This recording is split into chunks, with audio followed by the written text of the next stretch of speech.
हाँ जी, बताओ जी query. Homework दिया था कुछ? ठीक। कितना कितना कर लिया था कंप्लीट?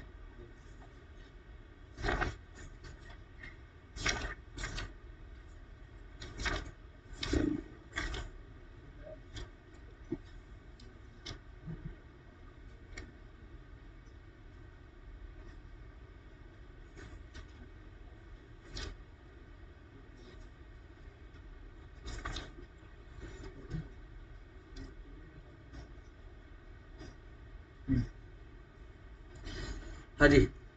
ऑर्डर 5 के 4 में जो डिस्टेंस बताया हुआ वो कितना है?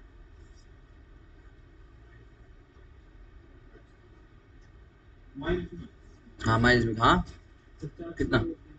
नहीं, 320 किलोमीटर। वैसे कितना मैडम?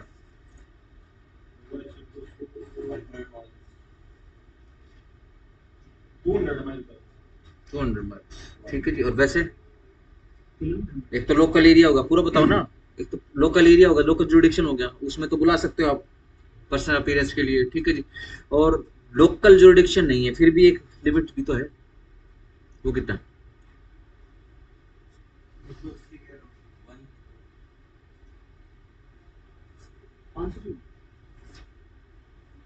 उसमें 3 डिस्टेंस थे, 5 के 4 में।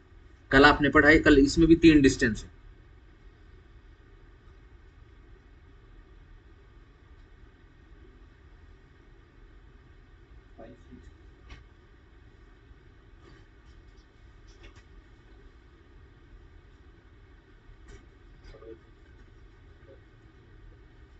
इसीलिए क्वेश्चन नहीं है, समझे?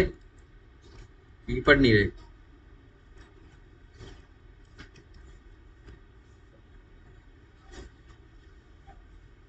सही। इसको देख लेना। एक डिस्टेंस आज फिर आएगा, ठीक है जी। घर पे जाके देखोगे तो ही बात बनेगी, वरना अपने आप को कितना ही फुंसुक वांगड़ू समझते रहो, फायदा नहीं है। चलो जी आओ।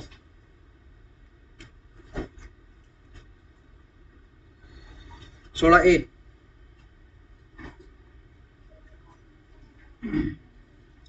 अटेंडेंस ऑफ विटनेसेस कन्फाइंड और detained in prison. Simple. 16A कहाँ है विटनेस? प्रिजन में। 16 में विटनेस कहाँ है? प्रिजन के बाहर है। 15 में क्या है?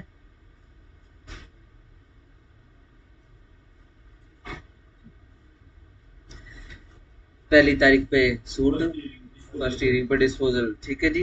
14 में क्या है? सेटलमेंट ऑफ इश्यूज, ठीक है जी। 13 में है? हाँ।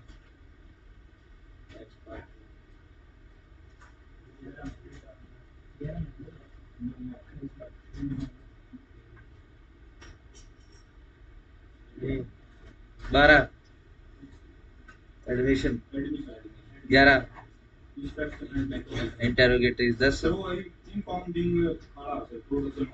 इंपाउंडिंग प्रोडक्शन, ठीक है। देख लो, पढ़ते पढ़ते भूल रहे हो।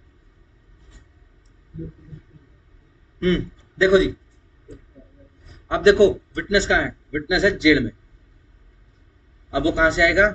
जेल से आएगा। अदरवाइज विटनेस कहाँ से आ रहा था? बाहर से आ रहा था, जेल से नहीं आ रहा था, ठीक है जी। डन। चलो जी, डेफिनेशन कर लो इस चैप्टर में, इस ऑर्डर में। Detained includes detained under any law providing for preventive detention, ठीक है जी। डिटेन की डेफिनेशन को अंडरलाइन कर लेना और स्टार लगा लेना। इसके अंदर इंक्लूड करता है detain under any law providing for preventive detention, ठीक है जी। अगर प्रिवेंटिव डिटेंशन के अंदर भी उसको डाल दिया गया तो वो भी डिटेन ही समझा जाएगा, ठीक है जी। सही। लेट्स से एक आदमी दूसरे को किडनैप करके जंगल में बंद कर देता है, बताओ डिटेन मान ले? हाँ, जंगल में छोड़ दो, घर में, शहर में, डी पार्क पे, फर्स्ट फ्लोर पे उसका फ्लैट है, उसमें बंद करके रखा हुआ है, डिटेन मानेंगे? नहीं मानेंगे, सही पे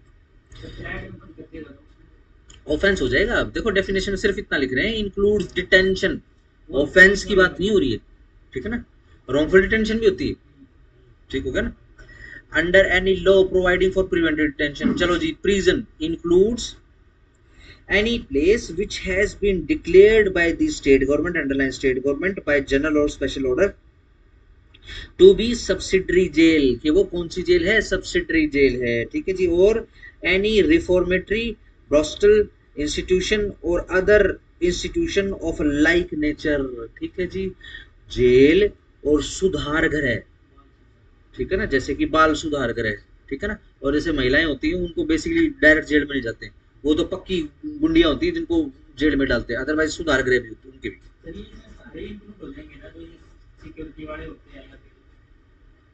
सिक्योरिटी वाले होते मतलब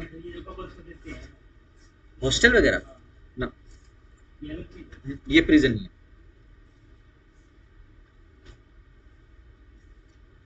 हाँ आगे आ जाओ।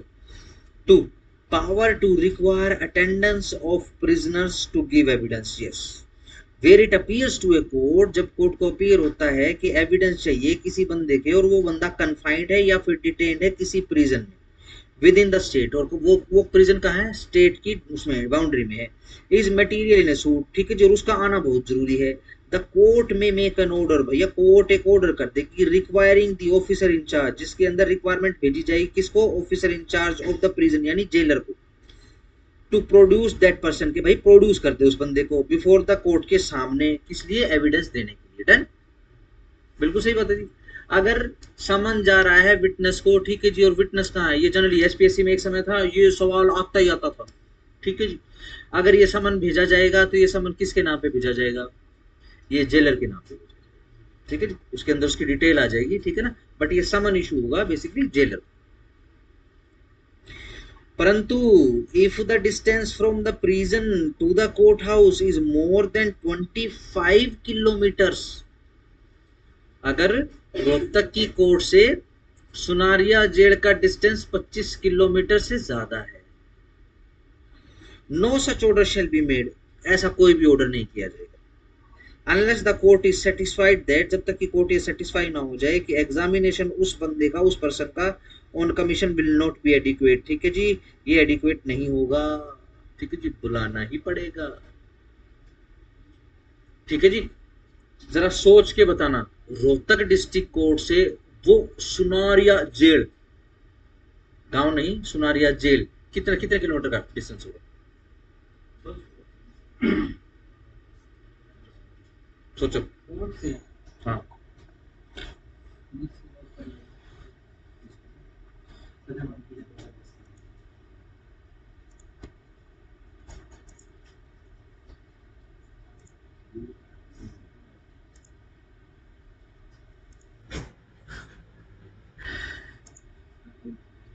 अरे यहाँ देख लेंगे हम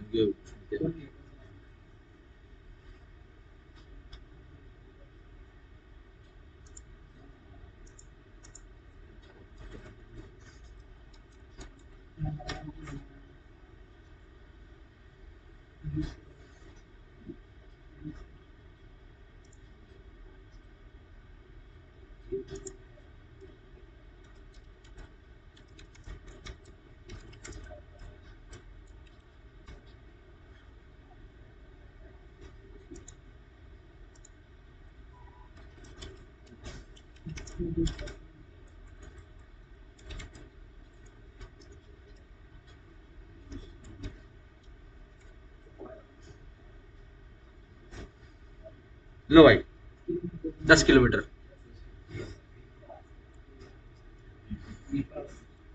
ठीक हो गया। बट ये ध्यान रखना ये बेसिकली शहर के अंदर से, कभी को दिल्ली बाईपास घूम घाम के जाता हो, ठीक है ना। हाँ बड़ा तो कितना ही घूम लो, ये शिवाजी ये वो है ना, ये क्या है, ये अशोका मोड़ है ना, ये अशोका मोड़ वाला ही है ना। हाँ अशोका मोड़, ठीक है।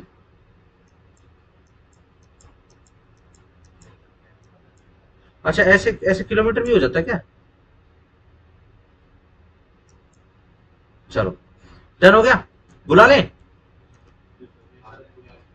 सही चलो जी भैया, ये जो समझ जा रहे हैं कहाँ गया।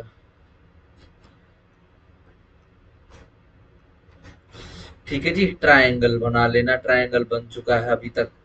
ठीक है जी, एक ऑर्डर 5 रूल 4। ठीक है ना, इसमें स्पेसिफिकेशन कर लेना। यहाँ ध्यान रखना, यहाँ डिफेंडेंट को समझ जा रहा है और उसकी पर्सनल अपीयरेंस की बात हो रही है। ठीक हो गया जी, सही। एक तो जुरिस्डिक्शन हो गया, एक 50 किलोमीटर या 50 माइल्स है वो देख लेना। ठीक है जी, उसके बाद 200 माइल्स है इसके अंदर। ठीक है जी, फिर कल कौन सा पढ़ा था हमने, ऑर्डर 16 रूल 19। ठीक है जी, इसमें कौन है, इसमें विटनेस है। हाँ, ये बात ध्यान रखना, वो विटनेस प्लेंटिफ या डिफेंडेंट हो सकता है। ठीक है ना, सिंपल। चलो जी, कितना हो गया, एक तो लोकल जुरिडिक्शन हो गया, उसके बाद 100 किलोमीटर हो गया, और उसके बाद 500 किलोमीटर हो गया। इसमें भी वही 5/6, इसमें भी वही 5/6। ठीक है ना, पब्लिक कन्वेंस। उसके बाद फिर हम कौन सा पढ़ रहे हैं, ऑर्डर 16A का रूल 2। कितना, विटनेस कहाँ है, जेल में। डिस्टेंस कितना, 25 किलोमीटर कोर्ट हाउस से। सिंपल। ये गोल्डन समन की गोल्डन ट्रायंगल बना लेना ही। जब कभी भी क्वेश्चन आएगा कि उसकी पर्सनल अपीयरेंस के लिए बताइए, तो आपको ये तीनों प्रोविजन लिखने पड़ेंगे।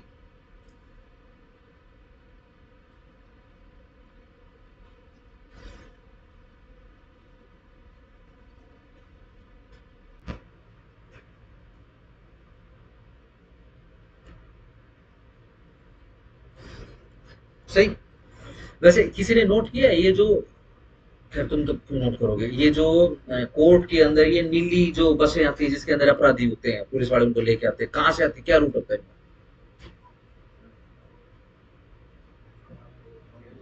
एडमिनिस्ट्रेशन जेल से तो आई, रूट पूछ रहा हूँ, ये नहीं पूछ रहा, मैंने नहीं पूछ रहा। कहाँ से, इधर से, दिल्ली वाले पास से, सवेरे सवेरे लगा देते इनको, बहत्ते। ठीक है, ध्यान रखना, कोई रूट फिक्स नहीं है इनका, ना ये रूट फिक्स करते हैं कभी। ठीक है जी, और होता है शहर में, याद है किसी को अपराधी को लेके जा रहे थे आर्टिकल में, डिस्काउंट डिस्काउंट डिस्काउंट डिस्काउंट, पता नहीं कितने राउंड फायर था उसके ऊपर। वो तो पुलिस वाले बच गए, वरना तो, और जो अंदर फंसा हुआ था उसकी, उसको तो जलाना फॉर्मेलिटी होगी, सारा भून दिया तो। सही, तो रूट कभी भी नहीं बताते। हाँ, जो शॉर्टेस्ट होता है उसको फॉलो करते हैं। ठीक है जी।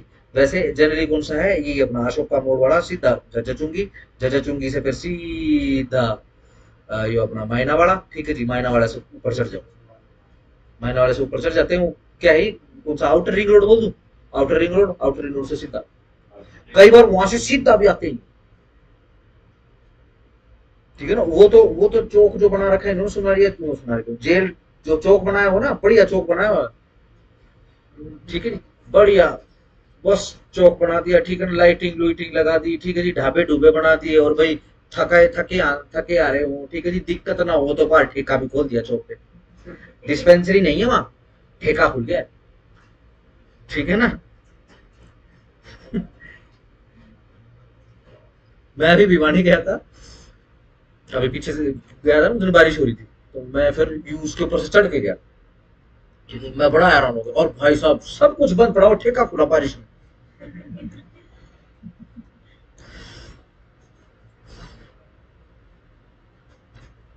ऐसा हाल मैंने वहां पंजाब में देखा था। लेकिन चलो, सुबेरे सुबेरे तो वहां भी नहीं, बारिश बुरिश में चलो ठीक है, कोई बात नहीं। आज पंजाब का आदमी सोचता हो, ले यार छठ, आज दारू छठ, आज इंजेक्शन पा, इंजेक्शन लाई। चलो जी,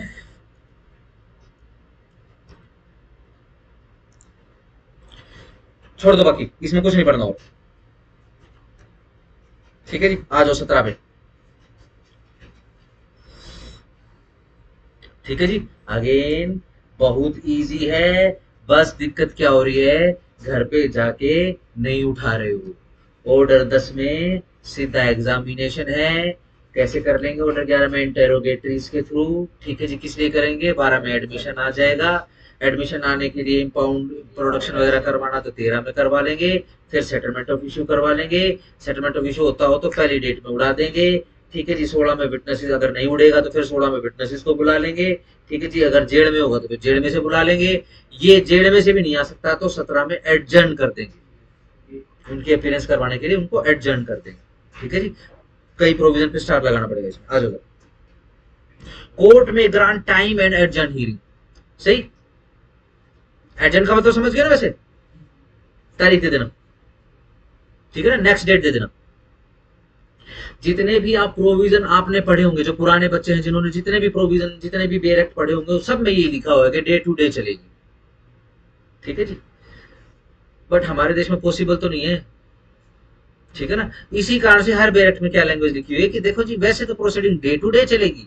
ठीक है जी, बीच में कोई एडजमेंट नहीं होगी, लेकिन अगर कुछ अर्जेंट हो गया या फिर जरूरत पड़ेगी तो कोर्ट जो है स्पीकिंग ऑर्डर कर देगा, यानी राइटिंग ऑर्डर कर देगा, यानी जिमनी ऑर्डर लिख देगा। ठीक है जी, ऑर्डर एडजर्न कर देगा मैटर।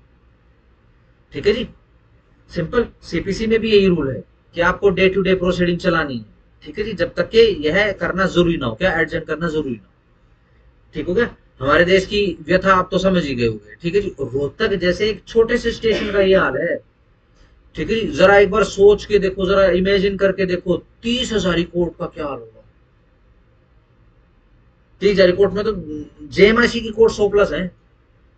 जेएमआईसी 100+ है वहां। ठीक है जी, उसके ऊपर फिर सीजीएम भी होंगे, एसीजीएम भी होंगे, फिर ठीक है जी एडिशनल सेशन जज भी होंगे। सेशन जज तो खैर एक ही होगा। और भाई साहब क्या उसका तो भैया मतलब कौन सी होती है पतंजलि की दिमाग वाली दवाई, ब्राह्मी। ब्राह्मी की डेली 2 पौवे पीता हुआ रात को। चलो, द कोर्ट में grant time and adjourn hearing. The court में if sufficient cause is shown, जब सफिशिएंट कोज दिखा दिया गया हो, at any stage of the suit, underline कर लो, एट एनी स्टेज। एडजर्नमेंट इस किसी भी स्टेज में दी जा सकती है। Grant time to the parties, parties को टाइम दिया जा सकता है, और टू एनी ऑफ देम, या फिर किसी एक को उनमें से, and may from time to time adjourn the hearing of the suit for reason to be recorded in writing। और time to time adjourn कर सकती है कोर्ट, बट क्या है, रिकॉर्ड करना पड़ेगा उसको, इसका रीजन किसमें? राइटिंग में। provided that no such adjournment shall be granted more than 3 times। provided क्या, स्टार लगा लेना। provided that no such adjournment shall be granted more than 3 time to a party during hearing of the suit। ठीक है जी, hearing of the suit में एक से ज्यादा बार जो है, सॉरी 3 से ज्यादा बार आपको एडजर्नमेंट नहीं मिलेगी, एक स्टेज एक सूट पे। ठीक है जी, जैसे कि सूट फाइल हुआ, प्लेंटिफ ने सूट फाइल कर दिया, ठीक है जी, अपना सूट एडमिट करवा लिया, कोर्ट ने समन इशू कर दिया, समन इशू करने के बाद डिफेंडेंट आके, डिफेंडेंट बोल रहे हैं जी तारीख दे दो, मैं तो डब्ल्यूएस फाइल करूंगा। वो आके सूट एडमिट भी कर सकता था, नहीं किया उसने एडमिट। ठीक है जी, क्या कह रहे हैं, मैं तो भाई डब्ल्यूएस फाइल करूंगा।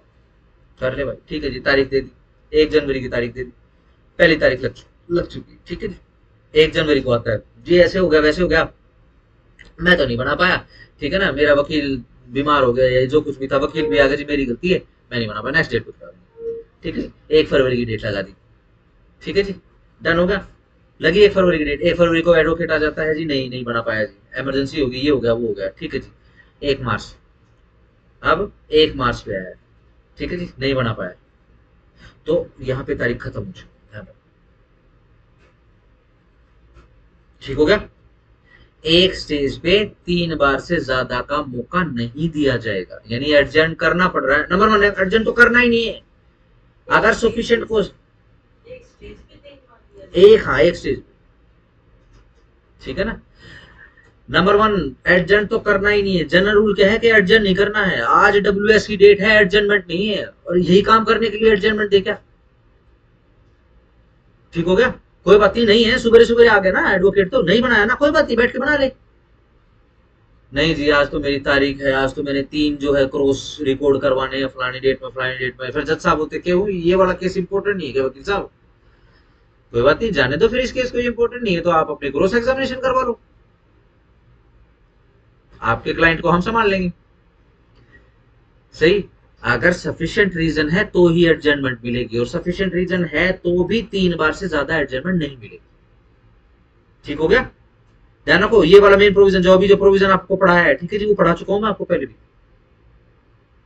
जब आपको 148 पढ़वा रहा था, होमवर्क दिया था ना एक बार, 148 पढ़ के आना सीपीसी।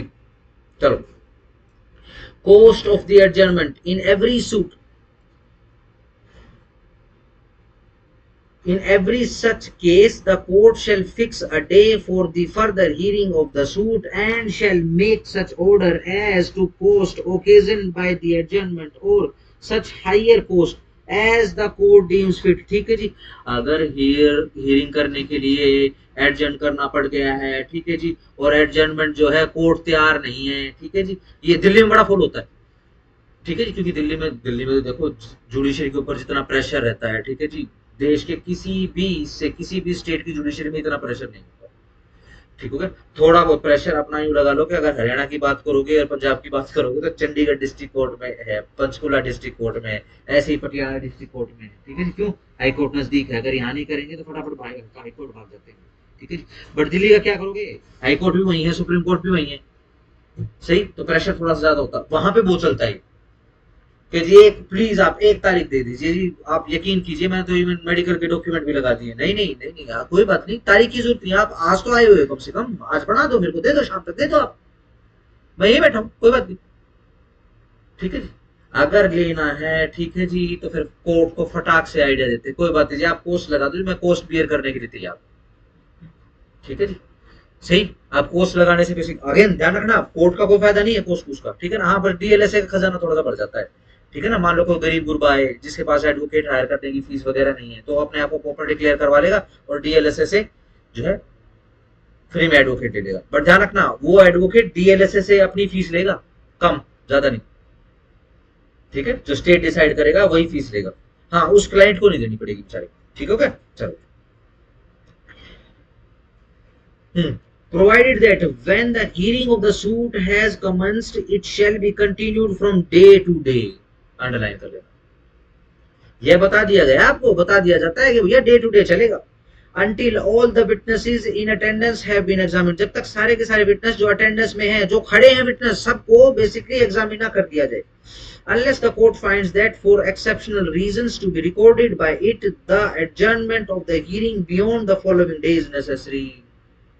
ठीक है जी, जब तक कि कोर्ट इस नतीजे पर ना पहुंच जाए कि ना डे टू डे तो चल ही नहीं रहा है, ठीक है जी, आपको थोड़ा सा लंबा समय देना पड़ेगा, रीजन रिकॉर्ड करोगे और राइटिंग में आप ये ऑर्डर दे दोगे। ठीक है जी, कल ही हमने पढ़ा था, ठीक है जी, कल ही हमने पढ़ा था, विटनेस आ गया, ठीक है जी, तो उसको अब क्या करवाओगे?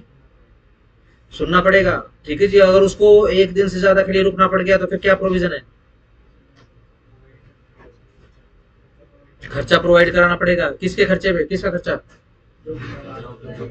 जो पार्टी को बुला रहा है। ठीक हो गया जी, चलो। B, no adjournment shall be granted at the request of a party except where the circumstances are beyond the control of that party। अगर विटनेस देखो कोर्ट में खड़े हैं, याद रखो, यहाँ कोर्ट और भी ज्यादा सख्त हो जाता है। ठीक है जी, मान लो विटनेसेस आए हुए हैं, कोर्ट में हैं, आज चीफ करवाना है या क्रॉस करवाना है, ठीक है जी, और दूसरे एडवोकेट की तरफ से इनकैपेसिटी का मैसेज आ रहा है कि जी आज वो इनकेपेबल हो गए, आज तो वो नहीं करवा पाएंगे। ठीक है जी, कोर्ट एडमिट हो जाएगी। ऐसे कैसे नहीं आ सकते भाई? वो नहीं आ सकते, उनका जूनियर तो आ सकता होगा, सवाल लिख के भिजवा दो भाई, ऐसे थोड़ी ना होते, तो आए हुए हैं क्रॉस एग्जामिनेशन के लिए, किसने बुलाया था? समझ पा रहे हो? ठीक है जी, फिर उस एडवोकेट को एक ही सहारा लेना पड़ेगा, क्या? देखो जी पेट खराब हो गया जी, मेरा पेट बियॉन्ड माई कंट्रोल जा चुका है, मैं आ जाऊंगा, बाकी देखो सफाई का खर्चा आपका। ठीक हो गया? सही, कोर्ट को लगता है भाई कोई बात नहीं, कर दो अर्जन, ठीक है ना, कोस्ट लगाने की विचार हो रहा है जज साहब का, ठीक है, कोई बात नहीं, कर। चलो जी, that the fact that the pleader of a party is engaged in another court shall not be ground for adjournment। ठीक है जी, ये कभी भी ग्राउंड ऑफ एडजर्नमेंट नहीं होगा कि आज तो जी वकील साहब दूसरी कोर्ट में बिजी हैं, क्यों भाई? ये कोर्ट का काम इंपॉर्टेंट नहीं है क्या? ठीक हो गया? ये कभी भी सफिशिएंट ग्राउंड नहीं बनेगा। D, where the illness of a pleader, या फिर उसकी इनएबिलिटी है टू कंडक्ट द केस, के केस को कंडक्ट नहीं कर सकता for any reason other than his being engaged in another court, ठीक है जी, इस रीजन के अलावा कि किसी दूसरी कोर्ट में बिजी है, is put forward as a ground for adjournment, the court shall not grant the adjournment unless it is satisfied that the party applying for the adjournment could not have engaged another pleader in time, ठीक है जी। आज सुबह सुबह जब आप court join करोगे, let's say आपको court join करनी पड़ गई, या आपने खुशी खुशी कोर्ट ज्वाइन करी, या फिर आप कोर्ट ही ज्वाइन करने के लिए बेसिकली पढ़ाई सारा काम कर रहे हो, ठीक है, तो सबसे पहले काम जो आपका सीनियर आपसे करवाएगा वो क्या है, एडजर्नमेंट की एप्लीकेशन टाइप करवाएगा, ठीक हो गया। चलो हाँ हर बार लगी, ठीक है ना, एडजर्नमेंट की एप्लीकेशन लगानी पड़ी, हाँ प्रोविजन की, हाँ प्रोविजन तो डालना ही पड़ेगा खैर, ठीक है ना, हाँ बस यूं है कि ग्राउंड वगैरह जो मिसलेनियस डालना पड़ता है। हाँ अगर मान लो कोई नॉर्मल सी तारीख है तो उसमें सिर्फ इतना कह देना कि भाई बीमार है और भाई डॉक्टर ने उसको स्ट्रिक्ट बेड रेस्ट के लिए बोला, ठीक है तो ना, नहीं तो इतना नहीं बना बताना, कैंसर नहीं बनाना, हाँ आज ही माफी ही बोले। E where a witness is present in the court, जब विटनेस कोर्ट में प्रेजेंट है बट पार्टी या फिर उसका प्लीडर नॉट प्रेजेंट नहीं है, या फिर पार्टी या उसका प्लीडर दो प्रेजेंट इन द कोर्ट, यदि भी कोर्ट में मौजूद हैं बट वो रेडी नहीं है एग्जामिनेशन या क्रॉस एग्जामिनेशन के लिए विटनेस के, द कोर्ट में इफ थिंग्स फिट, यदि कोर्ट को ठीक लगता है रिकॉर्ड कर सकती है स्टेटमेंट किसकी, विटनेस की, और पास कर सकती है ऑर्डर्स जो भी उसको ठीक लगे, dispensing with the examination in chief, तो भैया ऐसा करते हैं आपका डिस्पेंस कर देते हैं एग्जामिनेशन इन चीफ, क्या दिक्कत है, नहीं करना ना आपको, मत करो, मैं डिस्पेंसन दे देता हूँ उसको, या फिर क्रॉस एग्जामिनेशन से मुक्ति छुट्टी of the witness as the case में भी, जैसे भी केस हो, बाय द पार्टी या फिर उसके प्लीडर नॉट प्रेजेंट और नॉट रेडी एज अफोरसेड। सही, देखो एक तो विटनेस न्याय की मदद करने के लिए आया है, ठीक है जी, कोर्ट ने समन इशू करे, खर्चा बांध के वो आया है, कोर्ट उसको खर्चा भी देगी, कोर्ट तो अपना पूरा काम करेगी, वो वकील अपना काम पूरा नहीं कर रहा जिसने उसको बुलाया। देख लो जी वकील साहब, आज आप करवा रहे हो, ठीक है, आप यहां तक खड़े तो हुए हो, आपको दिक्कत क्या है, चीफ एग्जामिनेशन में कभी दिक्कत नहीं आती, दिक्कत आती है क्रॉस एग्जामिनेशन, ठीक है जी, ये बुला तो लिया पिताजी, ठीक है जी, और मेरे को तो लग रहा है आज इसकी तैयारी बहुत तगड़ी है, ठीक है जी, अब क्या करें भाई, किसी तरीके से एडजस्ट करवा दो, ठीक है जी, जज साहब मानने को तैयार नहीं, ठीक है जी, अब जज साहब ये बोल रहे हैं कि देख लो जी मैं तो डिस्पेंस कर दूंगा, क्रॉस एग्जामिनेशन की जरूरत क्या, आपने बुलाया क्यों है फिर इसको, जब आपने क्रॉस एग्जामिनेशन करवाना ही नहीं था, ठीक हो गया।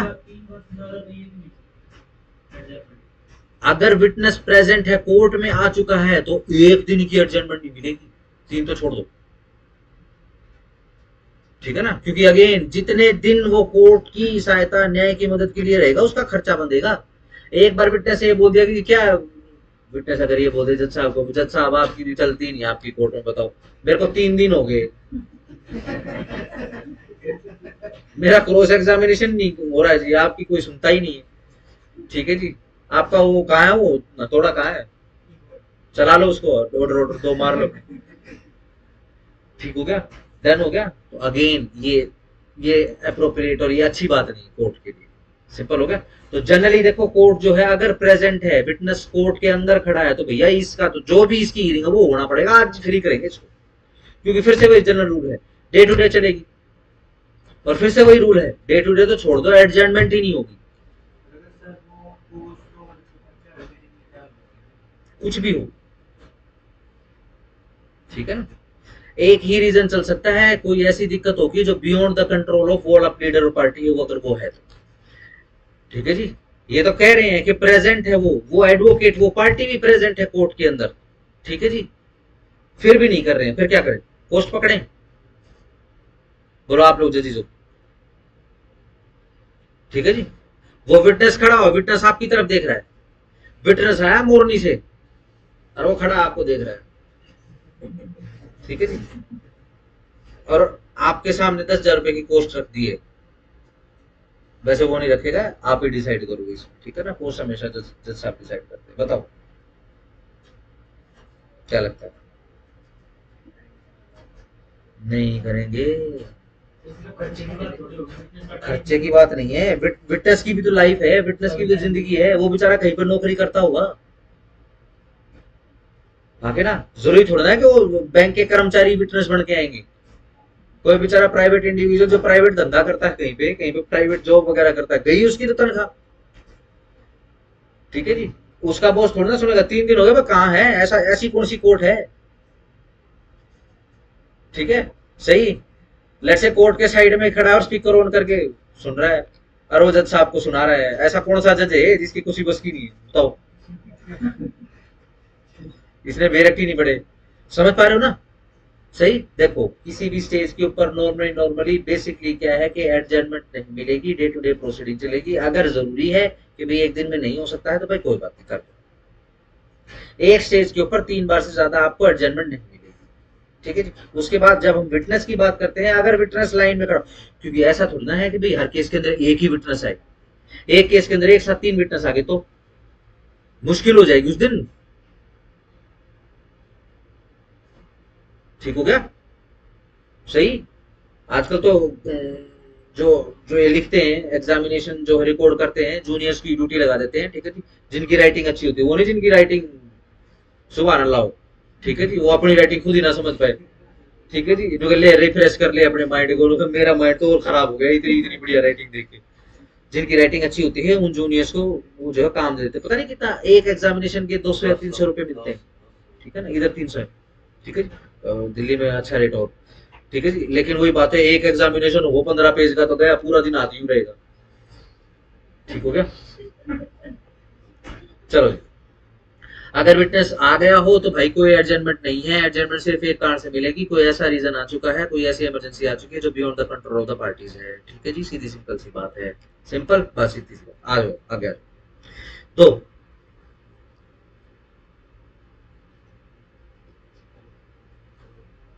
procedure if parties fail to appear on day fixed, where on any day to which the hearing of the suit is adjourned, जिस डेट के लिए सूट एडजर्न हुआ था। ठीक है जी। द पार्टीज और any of them fail to appear, और कोई बंदा जो है फेल टू अपीयर हो चुका है, द कोर्ट में प्रोसीड। ठीक है जी। द कोर्ट जो है वो may proceed, underline may proceed to dispose of the suit in one of the modes directed in that behalf by order 9 और make such other order as it thinks fit, या फिर दूसरे कोई order जो उसको ठीक लगे। ऑर्डर 9 में क्या है? non appearance and circumstances. Explanation: where the evidence or substantial portion of the evidence of any party has already been recorded. एक आपको सर्कमस्टांस बता रहे हैं, एक मुहूर्त बता रहे हैं। क्या मुहूर्त बता रहे हैं? जब एविडेंस, ठीक है जी, या फिर सब्सटेंशियल पोर्शन एविडेंस का, मेन पोर्शन उस एविडेंस का, ठीक है जी, हैज ऑलरेडी बीन रिकॉर्डेड, वो रिकॉर्ड हो चुका है। And such party fails to appear, और वो वाली पार्टी जो हो फेल टू अपीयर होगी किसी भी दिन जिस दिन के लिए सूट की हियरिंग एडजर्न हुई थी। द कोर्ट में, अब कोर्ट अंडरलाइन में, इन इट्स डिस्क्रिप्शन, अपनी समझ से, proceed with the case, proceed कर सकती है, आगे बढ़ सकती है केस के साथ, एज इफ, जैसे कि सच पार्टी वर प्रेजेंट, जैसे कि वो पार्टी प्रेजेंट हो।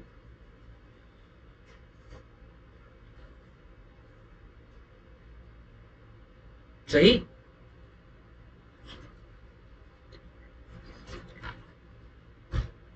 तीन,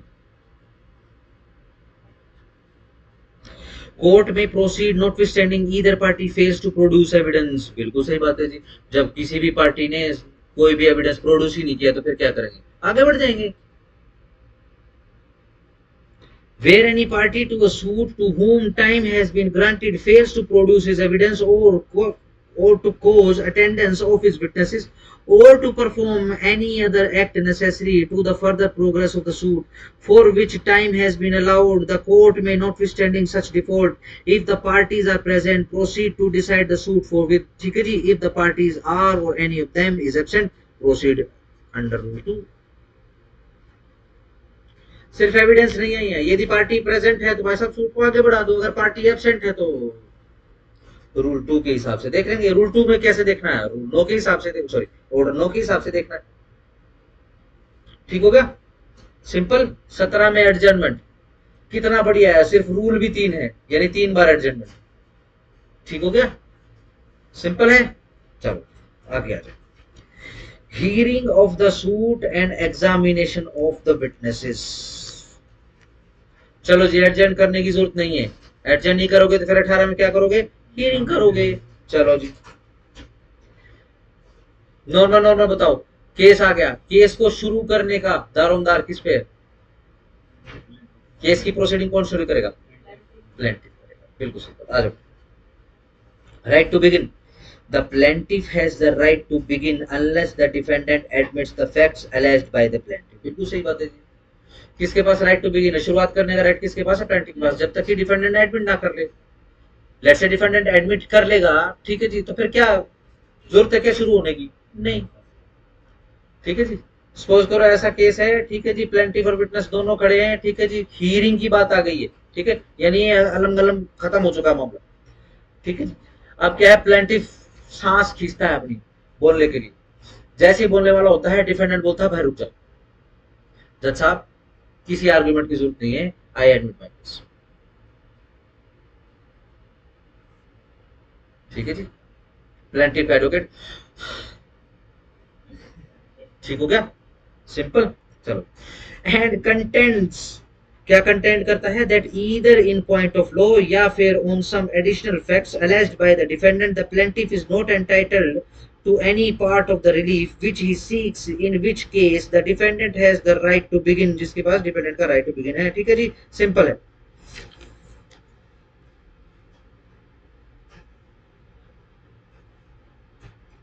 रूल 4 देखो जरा,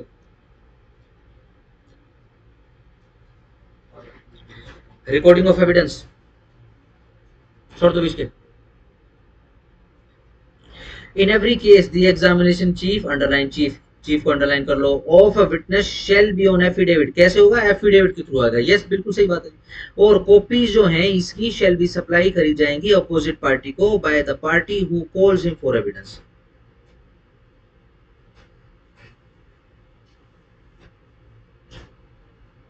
सिंपल है। जब कभी भी एग्जामिनेशन होता है, एग्जामिनेशन हमेशा एफिडेविट करो। ठीक है जी, चलो। Provided that where documents are filed and the parties rely upon the document, the proof and admissibility of such document which are filed along with the affidavit shall be subject to the orders of the court। बिल्कुल सही बात है, उस affidavit के साथ document लगा दिए, बताओ जी एविडेंस को एडमिट करना है, कौन डिसाइड करेगा एडमिसिबिलिटी ऑफ द एविडेंसेस, जज साहब। ठीक है जी, वाया प्रोविजन, हाँ अच्छा अच्छा अच्छा अच्छा, टीबीएस से, टीबीएस से, बीएस से मत बोला, और मैं टीबीएस से याद कर रहा हूँ। ठीक, सही, good. Provided that, sorry number 2, the evidence, कौन से, underline, cross examination and re examination of the witness in attendance whose evidence examination in chief by affidavit has been furnished to the court shall be taken either by the court or by the commissioner appointed by it. बिल्कुल सही बात है। अगर cross examination करना है, जब कभी भी आप कोर्ट में जाओगे, कभी मौका लगेगा आपको, तो ध्यान रखना चीफ एग्जामिनेशन होता है ना, उसको कोर्ट बड़ा लाइट लेती है। ठीक है जी, क्योंकि चीफ एग्जामिनेशन प्रैक्टिस की जबान में थोड़ा सा मिसलेनियस बोलते हैं। क्यों, क्योंकि जिस पार्टी का वो विटनेस है बेसिकली शुरुआत से उसको पहली बार बुला रही, तो उसकी केस की तैयारी है उसको, ठीक है जी, पूरा का पूरा केस उसको पढ़ाया और सीधा सिंपल लिखवा दिया। ठीक है ना, सिंपल। वही कोर्ट में खड़ा करके, हाँ भाई, उसको सिर्फ ये बोल देते, हाँ भाई बता क्या कहना तुझे, वो अपना कहानी बोलता रहता है, ठीक है ना, वो याद करके आया, ठीक है जी, कहानी बोलता रहता है, और जो भी स्टेनो वगैरह होता है जिसको ड्यूटी होती है तू लिख, वो लिख लेता है। ठीक है, अगर कोर्ट बोले कि लिखने की जरूरत नहीं है तो वो कर ले, टाइप कर ले तो टाइप कर ले, वकील साहब जो है क्वेश्चन आंसर फॉर्म में लिखवा दे। ठीक हो गया, चलो।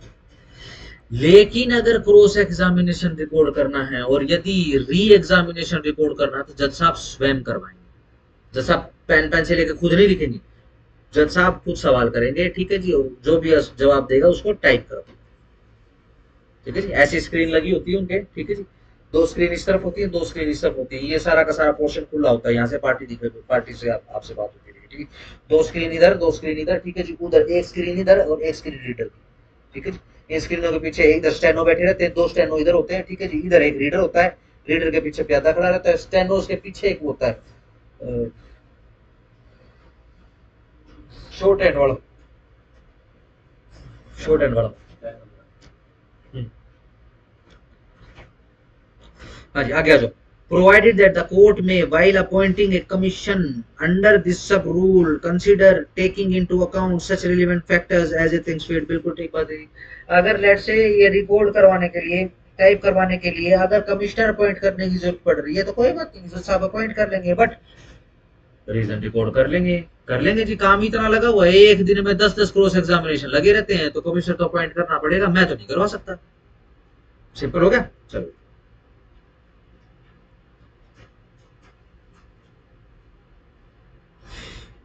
द कोर्ट या फिर कमिश्नर जो भी केस है, shall record evidence either in writing, या तो राइटिंग में या फिर मैकेनिकली या फिर mechanical typically, in the presence of the जज या फिर कमिश्नर, एज द केस में भी जो भी है, and where such evidence is recorded by the commissioner, he shall return such evidence together with the report in writing signed by him to the court appointing him, and the evidence taken under it shall form part of the record of the suit. बिल्कुल सही बात है जी, सही।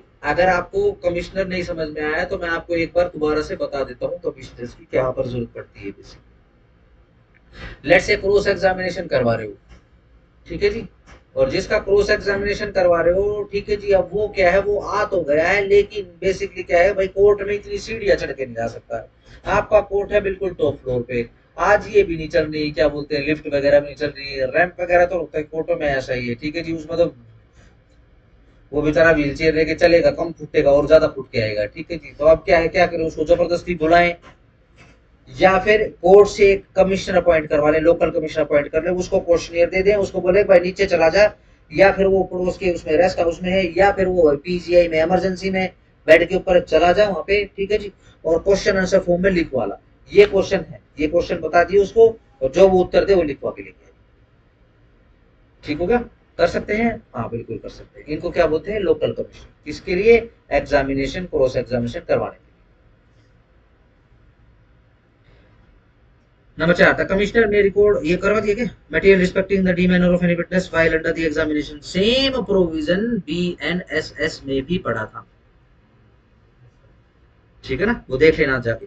Provided that any objection raised during the recording of the evidence before the commissioner shall be recorded by him and decided by the court at the stage of the argument। बिल्कुल ठीक बात है जी। आगे आ जाओ, छोड़ दो इसको, 5 पे आ जाओ। द रिपोर्ट, ये जो रिपोर्ट रहेगी कमिश्नर की, शैल बी सबमिटेड, सबमिट करना पड़ेगा उसको कोर्ट में, अपॉइंटिंग द कमिश्नर, उस कोर्ट में जिसने इसको कमिश्नर अपॉइंट किया था, कितने दिनों में, अंडरलाइन विद इन 60 डेज, कब से, underline from the date of issue of the commission, ठीक है ना, जो भी कमीशन इशू होता है उसके 7 दिन के अंदर अंदर, अनलेस, जब तक कि the court for reasons to be recorded in writing extend the time, ठीक है जी, जब तक कि कोर्ट रीजन रिकॉर्ड ना कर दे राइटिंग में, ठीक है जी, बिल्कुल सही बात है जी।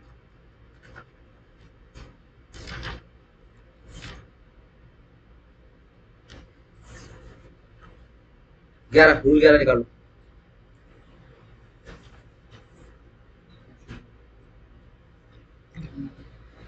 Where any question, कोई भी सवाल, put to a witness, जो विटनेस से पूछा गया, is objected to by a party, I object my lord, देखते हो ना मूवीज में, चलो, और या फिर उसके प्लीडर के द्वारा, and the court allows the same to be put, और उसको कोर्ट अलाउ कर दे कि पूछ,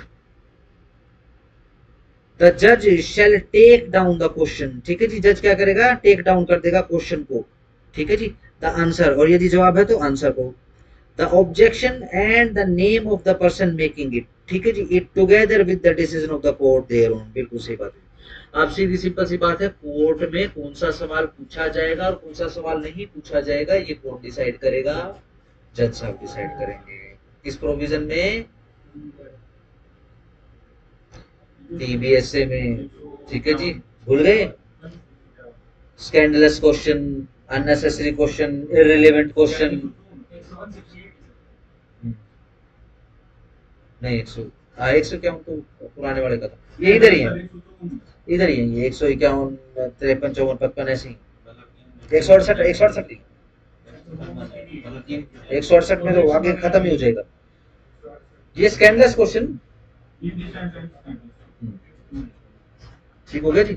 12 remarks on demeanor of the witness. The court may record such remarks as it thinks material respecting the demeanor of any witness while under the examination. अगर कोई ज्यादा ही over acting कर रहा है, विटनेस कोर्ट में आ चुका है और ओवर एक्टिंग ही खत्म नहीं हो रही है, तो कोई बात नहीं, जज साहब उसकी एक्टिंग भी लिख सकते हैं, रिकॉर्ड कर सकते हैं। ठीक है जी, सही। एक बार मेरे नोन थे, वो जज लग गए।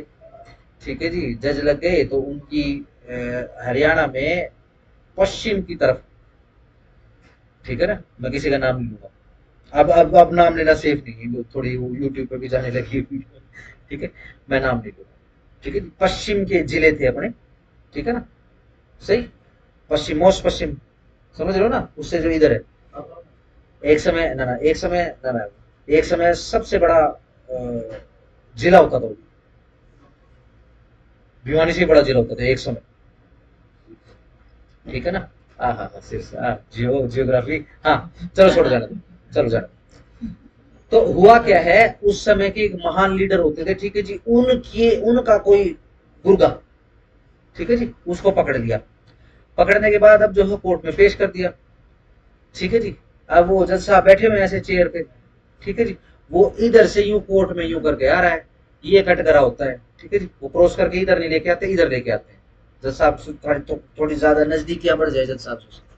ठीक है जी, अब वो क्या है, 2 बटन खुले हैं उसके और वो यूं शर्ट करके ऐसे घूम रहा है। ठीक है जी, जज साहब ने उसको इशारा किया, बंद कर। ठीक है जी, उसने देखा और फिर जज साहब की तरफ देखा और 3 बटन और खोल के, ठीक है जी,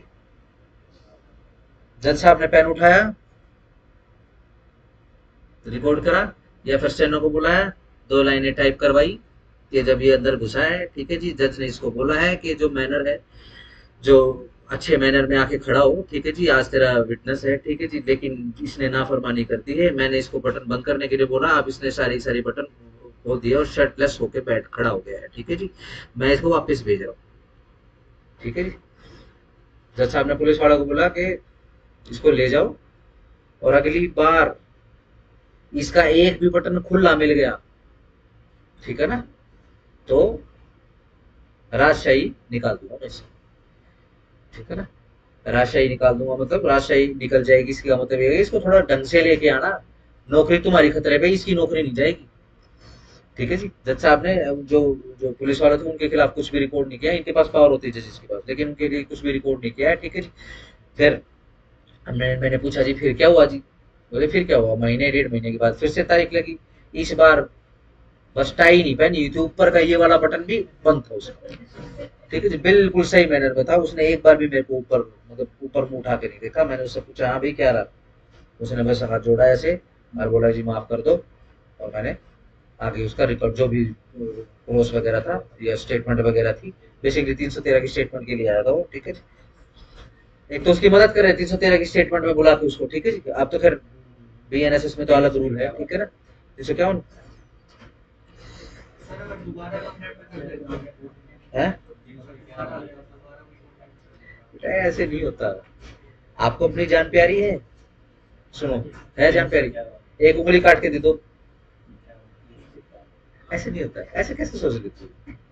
हर किसी को अपने शरीर से प्यार है, ठीक है ना, अगर वो दोबारा कर देगा तो और सेवा मिलेगी उसको। ठीक है ना, बट क्या है कि देखो ये चीजें मैं बेसिकली बोल के, मतलब क्लास में ऐसे नहीं बोल सकता कि मैंने अभी तक ये नहीं बोला कि पुलिस ने उसकी क्या सेवा करी है क्या नहीं करी, बस ठीक है उसने बटन बंद किया तो बस ठीक है, ठीक हो गया।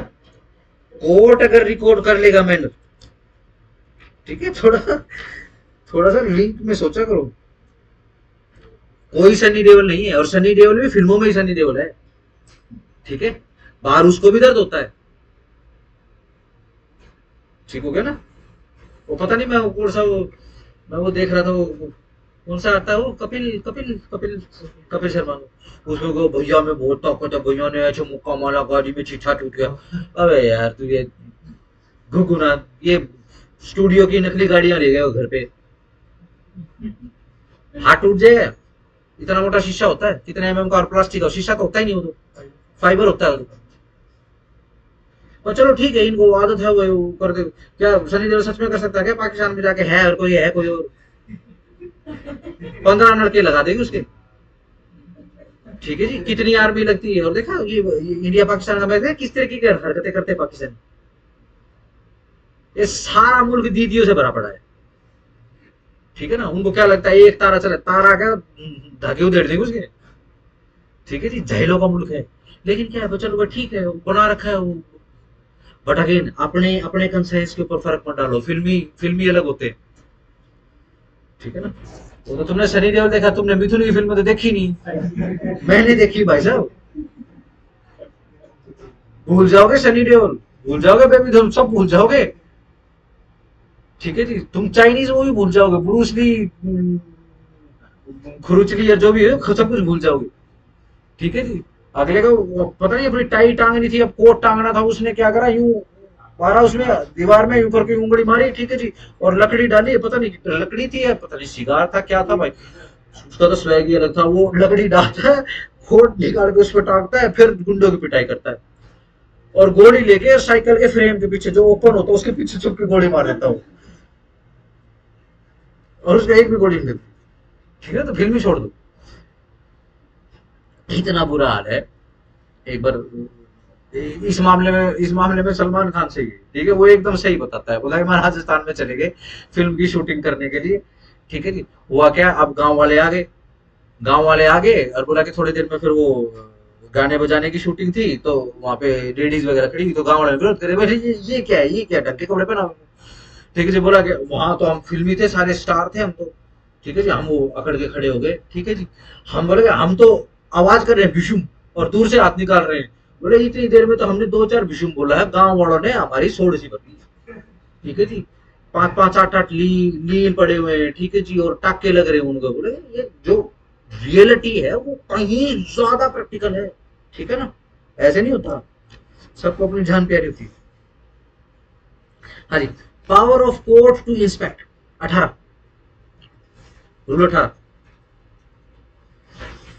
The court may at any stage of a suit inspect any property or thing concerning which any question may arise। हाँ, वो देखा था क्या, वो दिशा पाटनी वाले, उनका माफीनामा भी आ चुका है। ये जो जिन्होंने फायरिंग करी थी, एनकाउंटर में मरे नहीं है वो, पैर में गोली मारी। उन्होंने बोला कि जिंदगी में यूपी नहीं आई कुछ, वो लोकल थे इधर के, एक यहाँ का था इस तरफ से और एक राजस्थान का था। ठीक है, ये स्क्रीन पे तो ऐसे ही करते होते लोग। हाँ जी। Inspect any property, underline, inspect any property, underline at any stage. The court में at any stage of any suit inspect any property और thing, underline, concerning which any question may arise, जिससे कोई सवाल उत्पन्न हो सकता है। and where the court inspect any property or thing, it shall as soon as may be practicable make a memorandum तैयार कर देंगे of any relevant fact observed at such inspection, and such memorandum shall form part of the record of the suit। ठीक है, let's say अगर मैं थोड़ा सा criminal के साथ थोड़ा सा आपको बताने की कोशिश करूं, ये हमने टीबीएस में पढ़ा था, सेम प्रोविजन। ठीक है, हियरसे के एक्सेप्शन में पढ़ा था। कोर्ट के सामने इंस्पेक्शन के लिए कोई भी चीज प्रोड्यूस करी जा सकती है। ऑब्जेक्ट लिखा था उसके अंदर, मटेरियल ऑब्जेक्ट। ठीक है जी। बंदूक से मारा है, बंदूक बरामद कर लिए, कहां जाएगी वो बंदूक, कोर्ट में जाएगी, उसको सील करेंगे। ठीक है, आजकल तो कैसे करते हैं, वो लेमिनेट करके रख देते हैं उसको। ठीक है, लेमिनेट करके और उसके ऊपर कोर्ट की सील लगा देते हैं। ठीक है जी, और जज साहब के सामने प्रोड्यूस कर देते हैं। ठीक है जी। जब कोर्ट के सामने इंस्पेक्शन के लिए चीज रखी जाएगी, जो बिल्कुल अपेरेंटली दिखाई दे रही वो चीज को देखकर, ठीक है जी, जज साहब उसको अपनी ऑब्जर्वेशन को लिख लेंगे, और जज साहब की जो भी ऑब्जर्वेशन है उसको वो रिकॉर्ड का पार्ट बना लेंगे, अपनी फाइल का पार्ट बना लेंगे। ठीक हो गया जी, सिंपल हो गया। लेट्स से एफआईआर में लिखा हुआ है कि भाई बंदूक से मारा है, ठीक है जी, लेकिन प्रोड्यूस क्या होता है, चक्कू प्रोड्यूस होता है। जज साहब तो भाई अब रिपोर्ट करेंगे। ठीक हो गया जी। लेट्स से वो चक्कू को देख रहे हैं, लेमिनेटेड है वो चक्कू, ठीक है ना, वो देख रहे हैं कि इसके ऊपर ब्लड लगा हुआ है। ठीक है जी। आप पुलिस वालों से पूछ रहे हैं, हाँ भाई इसके ऊपर ब्लड लगा रखा है, दिखाओ जरा, पोस्टमार्टम की रिपोर्ट दिखाओ, और ये वेपन की आपने करवाई थी जांच, एक्सपर्ट रिपोर्ट दिखाओ, किसका किसका ब्लड है, ठीक है जी। अब जो भी ऑब्जर्वेशन भाई वो तो रिपोर्ट करेंगे, ठीक हो गया। चलो 19 power to set, power to get statements recorded on commission, बिल्कुल सही बात है। Notwithstanding anything contain in these rules the court में instead of examining witness in open court direct their statement to be recorded on commission under rule 4A of order 26 में क्या है, commission है basic, ठीक है। आनंद फानंद में कोर्ट ना इतना हेडेक ले, ठीक है जी, और सीधा सिंपल क्या करे भाई, ऐसा करते तो कमीशन अपॉइंट करवा लेंगे, ठीक है ना, और अगली तारीख पे चला जाएगा, हाल फिलहाल में रहने देते हैं, आज रहने दो, अगर इतनी जल्दी नहीं है तो, ठीक हो गया जी, सिंपल। कौन सा निकल गया, 18 में क्या था, 18 की हेडिंग, 18 की heading hearing of the suit, ठीक है जी। विटनेस की हियरिंग कर रहे हैं, और विटनेस की हियरिंग करने के लिए जो जो चीजें जरूरी है वो उन चीजों के बारे में हमने लिख लिया है। आओ जी 19 एफिडेविट्स, टीबीएस से पढ़ाते समय सेक्शन 1 पढ़ते समय हमने इसको पढ़ा था, ठीक है जी, होमवर्क भी दिया था। आओ जरा, power to order any point to be proved by affidavit, TBS से क्या बोलता है, एफिडेविट एविडेंस में नॉट एडमिसिबल या रिलेवेंट, बताओ, या एडमिसिबल है, पढ़ना सेक्शन टीबीएस को खोलकर पढ़ना दोबारा से, ठीक है जी।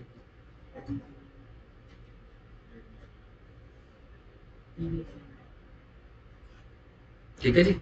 इंडियन एविडेंस एक्ट तो सीधा सिंपल बोल रहा है कि भाई देखो ये तो एफिडेविट जो होता है वो एज एन एविडेंस रिलेवेंट नहीं है। रिलेवेंट क्यों बोल रहा हूं, किसी भी सेक्शन में हमने एफिडेविट पढ़ा, जो रिलेवेंट का पार्ट है ना, पूरा पार्ट 2 था, पार्ट 2 में क्या हमने किसी भी सेक्शन के अंदर एफिडेविट पढ़ा, नहीं पढ़ा, तो रिलेवेंट है, सिंपल हो गया। चलो, लेकिन प्रोसीजर में रिलेवेंट होता है एफिडेविट, टीबीएससी के थ्रू एफिडेविट नहीं होता शामिल कोर्ट के अंदर, प्रोसीजर के थ्रू होता है। सेम प्रोविजन हमने बीएनएसएस में भी पढ़े थे, ठीक है जी। चलो आगे आ जाओ। एनी कोर्ट में at any time, underline any court, underline any time, for sufficient reason order that, order कर सकती है कि कोई भी पर्टिकुलर फैक्ट या फिर फैक्ट जो है मे बी प्रूव्ड, उसको प्रूव कीजिए बाय एफिडेविट, एफिडेविट के जरिए, और दैट द एफिडेविट, और ये जो एफिडेविट है किसी विटनेस का may be read at the hearing, ये जो पढ़ा जाएगा जी हियरिंग के समय, ऑन सच कंडीशन, उन कंडीशन पर जो भी कोर्ट को ठीक लगेगी, provided that where it appears to the court, court के सामने प्रतीत होता है, that either party bona fide desires the production of a witness for cross examination and that such witness can be produced, an order shall not be made authorising the evidence of such witness to be given by affidavit. बिल्कुल सही बात है जी, bonafide statement से आ रहा है, और simple क्या है कि भाई इसको जितनी बार भी बुलाएंगे ये आ जाएगा, फिर एफिडेविट पे क्या करेंगे, जितनी बार भी आएगा स्टेटमेंट रिकॉर्ड कर लेंगे उसकी, ठीक हो गया। ध्यान रखना एफिडेविट बेसिकली उनके लिए जिनसे कोर्ट मांगता है, ठीक है जी। हमने चीफ एग्जामिनेशन के लिए पढ़ दिया है क्या कि एफिडेविट फॉर्म में आएगा, ठीक है, क्यों, क्योंकि examination in chief court affidavit के थ्रू ही मांगता है, ठीक है जी। क्योंकि अच्छा है ना, अगर प्लेंटिफ या फिर डिफेंडेंट, ठीक है जी, जो अपनी मर्जी से बोल रहा है, अगर वो झूठ बोलता पाया गया तो कैसे पकड़ेंगे, एफिडेविट के थ्रू ही पकड़ेंगे, क्योंकि एफिडेविट में कसम खाकर बोल रहा होगा वो कोर्ट के सामने। ये देखा होगा ना मूवी के अंदर, जो कुछ कहूंगा सच कहूंगा, ये बेसिकली एफिडेविट रहता है, ये बोलकर नहीं सुनाया जाता कोर्ट, ठीक है जी, ये लिख के बस कोर्ट को पकड़ा दिया।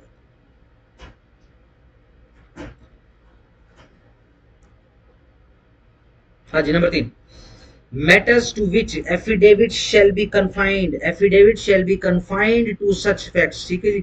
affidavit सिर्फ उन facts में confined रहेगा as the deponent is able of his own knowledge to prove, जितना ये जो deponent, जो affidavit साइन करने वाला, शपथ करता बेसिकली deponent, अपनी पर्सनल नॉलेज से जानता है, ठीक है जी, एक्सेप्ट उनको छोड़कर उन इंटरलोक्यूटरी एप्लीकेशन, इंटरलोक्यूटरी एप्लीकेशंस पे लगे हुए एफिडेविट को छोड़कर, on which statement of his belief में बी एडमिटेड, जिसके अंदर उसके विश्वास के आधार पर भी स्टेटमेंट जो है एडमिट कर ली जाती है, provided that the grounds thereof are stated, ठीक है जी, परंतु ग्राउंड बताने पड़ेंगे उसमें। The cost of every affidavit which shall unnecessarily set forth matters of hearsay, underline hearsay, or argumentative matters, underline argumentative matter, or copies, underline, of the extract from documents shall, unless the court otherwise direct, be paid by the party filing। किसी ने affidavit के through unnecessary document court को पकड़ा दिए तो भैया आप क्या लगेगी, कोस्ट लगेगी। और कौन पे करेगा ये कोस्ट, जो ये एफिडेविट लगा रहा है। ठीक हो गया। जब कभी भी आदमी एफिडेविट फाइल करेगा अपना, तो ध्यान रखना जो उसकी पर्सनल नॉलेज है उसके आधार पे ही करेगा। तीसरे गड्ढे गया, मैं गारंटी लेता हूँ, मैं कसम खाकर बोलता हूँ कि मैं इसकी गारंटी ले रहा हूँ और जो कुछ मैं कह रहा हूँ उसके बारे में वही ठीक है। ऐसा कह सकते हैं कोर्ट के बारे में, कोर्ट के सामने ऐसा कह सकते क्या, रॉकेट बना देगा कोर्ट, खत्म। अरे नहीं, एफिडेविट खत्म। आओ जी, मैं देख लूँ कुछ इसके अंदर डिक्टेशन करना हो।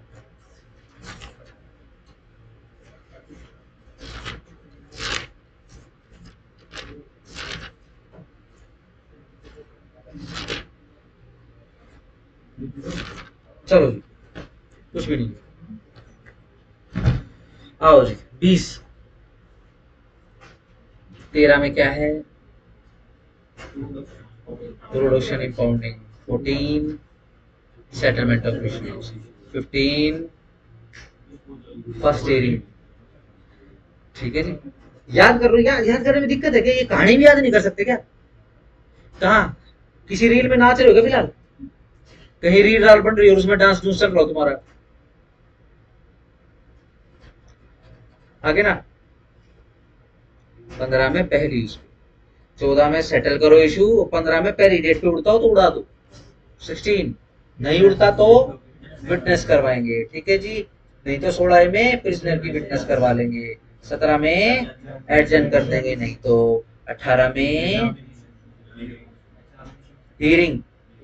ठीक है जी, सिंपल हियरिंग कर लेंगे, एग्जामिनेशन। हाँ एग्जामिनेशन, ठीक है ना, डन हो गया। फिर 19 में एफिडेविट ले लेंगे भैया, एग्जामिनेशन तो कराएंगे लेकिन 19 में एफिडेविट करवाएंगे, इन्हीं के आधार पर ही 20 में जजमेंट आएगी। ये याद करना है बस, हो तो गया, फिर बोलते तो कौन है।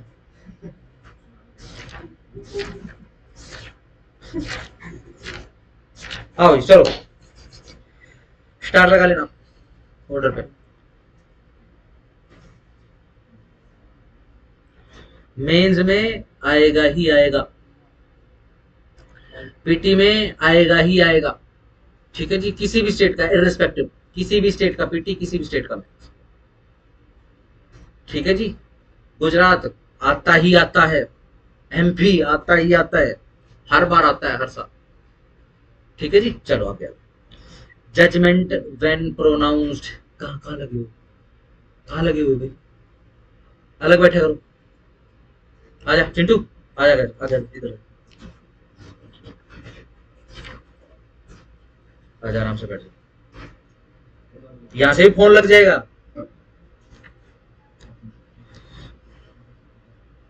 हाँ जी, देखो जरा, देखो नंबर डले हुए हैं शायद, है ना, देखो 1 नंबर है, 2 नंबर डले हुए।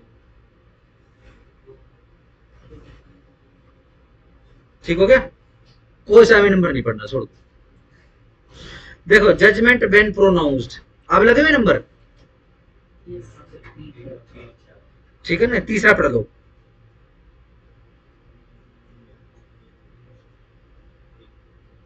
नंबर 3 पढ़ो, तब की अमेंडमेंट 1976, बस ये पढ़ना।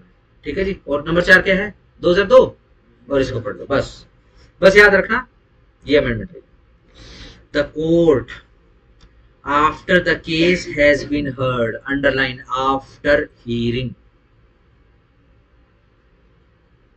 Shell pronounce a judgment, shall को अंडरलाइन करो और क्या करेगा, प्रोनाउंस करेगा क्या, judgement.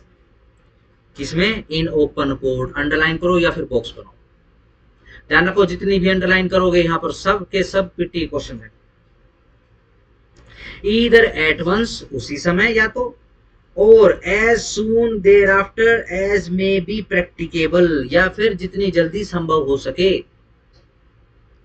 And when the judgment is to be pronounced on some future day, और अगर ये जो जजमेंट है ये प्रोनाउंस होनी है किसी फ्यूचर डे पे, the court shall fix a day, underline shall fix a day for that purpose, उस पर्पस के लिए, of which due notice shall be given, जिसके लिए ड्यू नोटिस दिया जाएगा, underline due notice shall be given to the parties को या फिर उनके लीडर्स को।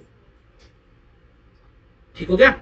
चलो, provided that where the judgment is not pronounced at once, जहां पर जजमेंट जो है एकदम प्रोनाउंस नहीं की जा रही है, एवरी एंडेवियर, हर प्रयास जो है, शैल बी मेड, किया जाएगा कोर्ट के द्वारा कि प्रोनाउंस कर दी जाए जजमेंट कितने दिनों में, अंडरलाइन और बॉक्स कर लो, within 30 days from the date on which the hearing of the case was concluded. कब से 30 दिन? उस दिन से जिस दिन हियरिंग जो है केस की, यानी लास्ट आर्ग्यूमेंट सुनी गई थी जिस दिन, उससे 30 दिन का टाइम। 30 दिन का नहीं है, देखो क्या लिखा है इसके अंदर, ये लिखा है 30 डेज नहीं लिखा। सब बच्चों का ध्यान बाहर, आज तुम सही सही में रील राल बना रहे हो। आज ये लिखा है कि एट वंस करो। एट वंस कब? जब आप जजमेंट प्रोनाउंस करो। कब? फाइनल हियरिंग वाले दिन। ये फाइनल हियरिंग कौन सी है? ट्रायल चल पड़ा, ट्रायल चल पड़ा, हाँ जी। पीडब्ल्यूज, डीडब्ल्यूज, चीफ, क्रॉस, अगर री है तो फिर री। ठीक है जी। एग्जिबिट लगा दिया, एग्जिबिट में अपने एविडेंस प्रूव कर दिए। ठीक है जी। एक फाइनल हियरिंग का दिन, फाइनल आर्ग्यूमेंट्स। हियरिंग कहूंगा तो कंफ्यूज हो जाओगे। फाइनल आर्ग्यूमेंट,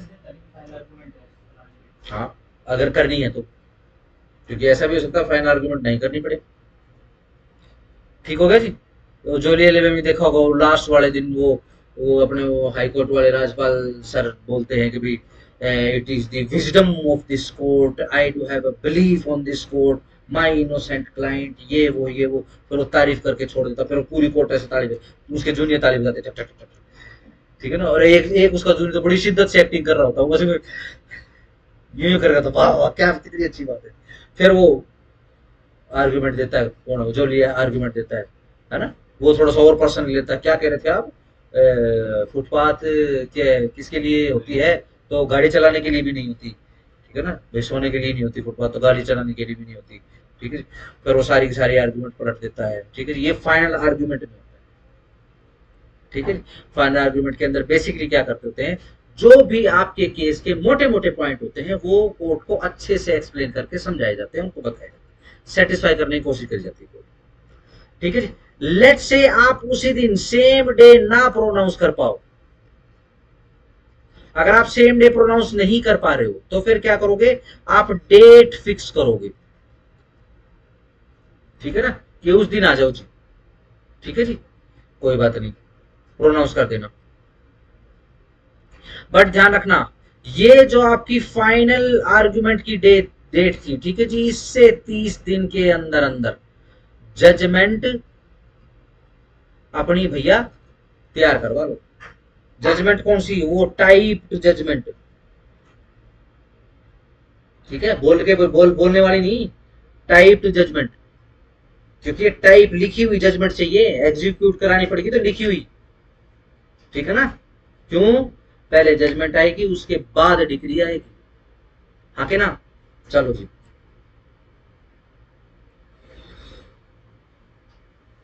दोबारा से पढ़ रहा हूं।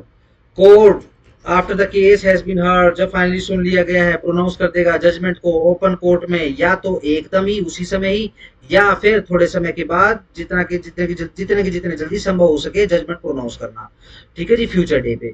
अब court shall fix a day, court जो है एक डेट फिक्स कर लेगा इस पर्पज के लिए, ऑफ विच जिसके लिए ड्यू नोटिस शेल बी वो गिवन कर देगा, ठीक है जी।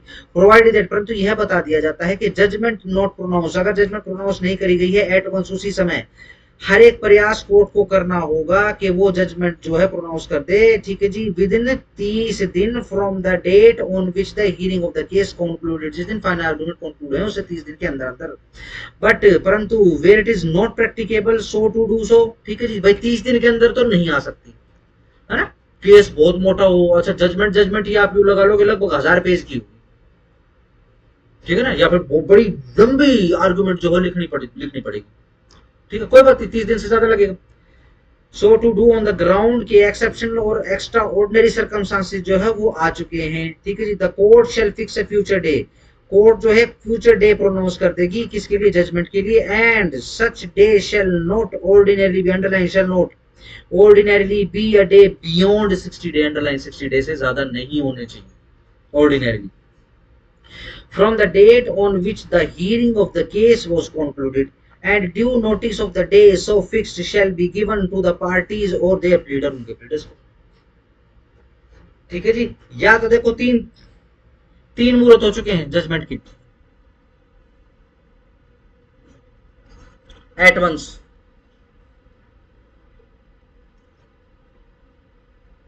Thirty days, 60 days from day of final hearing, ठीक हो गया जी। ये 60 दिन से लेके इसके खत्म होने के बाद ये है टोटल जिस दिन फाइनल हियरिंग हुई है उससे 60 दिन से ज्यादा नहीं, ऑर्डिनरीली लिखा हो, बट ये ध्यान रखना सामान्यतः, ऑर्डिनरी का मतलब सामान्यतया, अगर ये स्पेलिंग ठीक है तो हिंदी की, हाँ जी। Where are written judgment is to be pronounce, और जहां पर रिटन जजमेंट प्रोनाउंस होनी है, इट शेल बी सफिशिएंट, यह काफी रहेगा कि यदि जो फाइंडिंग्स हैं कोर्ट की हर एक इशू के ऊपर, एंड फाइनल ऑर्डर जो है जो पास करना है कोर्ट ने इन द केस, इस केस में, आर रीड आउट, वो पढ़ दिए जाएं, and it shall not be necessary, तो कोर्ट के लिए बेसिकली जरूरी नहीं है कि भैया रीड आउट करे जाए सारी की सारी जजमेंट को, ठीक है जी, सीधी सिंपल सी बात है। अब लेट से कोर्ट बोल दे कि भाई ठीक है जी फ्यूचर डे पे आ जाओ, ठीक है जी जजमेंट प्रोनाउंस कर देंगे, ठीक है जी, लेकिन केसेस के अंदर वकील साहब तो बोल देते हैं अपने क्लाइंट को, जी अब लड्डू ले आओ जी, लड्डू खिला दो, मिठाई खिला दो, ठीक है जी। ऐसे ऐसे वकील होते हैं जब उनको लगता है केस जीत गया, ठीक है ना, तो अपने क्लाइंट को पहले ही भरना शुरू कर देते हैं। देखो जी मेरा एक क्लाइंट था, दिल्ली की बर्फी लेके आया जी 2 किलो, हमने एक हफ्ता मिठाई खाई जी, और इतनी अच्छी बर्फी होती है दिल्ली चंद हलवाई की, ठीक है जी, मतलब मजा ही आ जाता है, ठीक है जी। मैं तो फिर दिल्ली की हलवाई की मिठाई खा खा के आर्ग्यूमेंट देने जाता हूँ, मैं और किस जीतता हूँ। तो इसका मतलब ये अपने क्लाइंट को बोल रहे हैं कभी वो पेठे की मिठाई लाके दे दे, मैं नहीं खाऊंगा पेठे की मिठाई, मैं तो दिल्ली की हलवाई की मिठाई खाऊंगा, ठीक है ना। सही कैसे पता चलेगा, इसलिए पता चलेगा क्योंकि देखो कोर्ट के लिए जरूरी नहीं है कि वो सारी की सारी जजमेंट प्रोनाउंस करे, बोल के बताए, लेकिन इतना तो बता ही सकता है, हाँ जी आपके क्लाइंट के नाम पे बेसिकली 6 इशू थे, ठीक है जी, 6 के 6 इसके फेवर में डिसाइड हो गए। क्यों फेवर में डिसाइड हो गए, क्योंकि ये चीजें, सामने वाला क्लाइंट भी, सामने वाला एडवोकेट भी जो है उसका क्लाइंट भी खड़ा हुआ है, ठीक है जी, उनको पता चल गया भाई ये केस तो गया, ठीक हो गया। कभी भी कंप्लीट जजमेंट रीड आउट करने की आवश्यकता नहीं होती, हाँ मजनून बता दिया जाता है, ठीक है ना, वरना 1 महीने बाद चलेगी मिठाई, 1 महीने बाद मिलेगी। हाँ number 3, the judgment may be pronounced by dictation in open court, judgment को कैसे प्रोनाउंस किया जा सकता है, यस डिक्टेशन के थ्रू, किसमें, ओपन कोर्ट में, to a shorthand writer के थ्रू, इफ द जज is specially empowered by the high court in this behalf, यदि हाई कोर्ट ने उस जज को स्पेशली एम्पावर्ड किया हुआ है उसके बिहाफ पे, ठीक है जी, सिंपल हो गया। अब शॉर्ट हैंड के सामने डिक्टेशन देने का मतलब ये होता है कि भाई देखो बहुत जबरदस्त प्रैक्टिस है इस जज, ठीक है जी, वरना जजमेंट ध्यान रखना, जजमेंट क्या होता है, एक एक पॉइंट लिखवाना पड़ता है भैया, ठीक है ना, आर्गुमेंट में ये बोला और आर्गुमेंट के रिबटल में ये आया, ठीक है जी, कोई विटनेस हॉस्टाइल हुआ है या कोई विटनेस जो भाग गया, कोई किसी विटनेस से बहुत बहुत अच्छी आर्गुमेंट दी, क्रॉस बहुत अच्छा दिखवाया, ठीक है, ये सब कुछ जजमेंट के अंदर मेंशन करना पड़ेगा, ठीक है जी। जजमेंट पूरी की पूरी प्रोनाउंस करना बेसिकली इम्पॉसिबल है, सही, मजनून बता दो।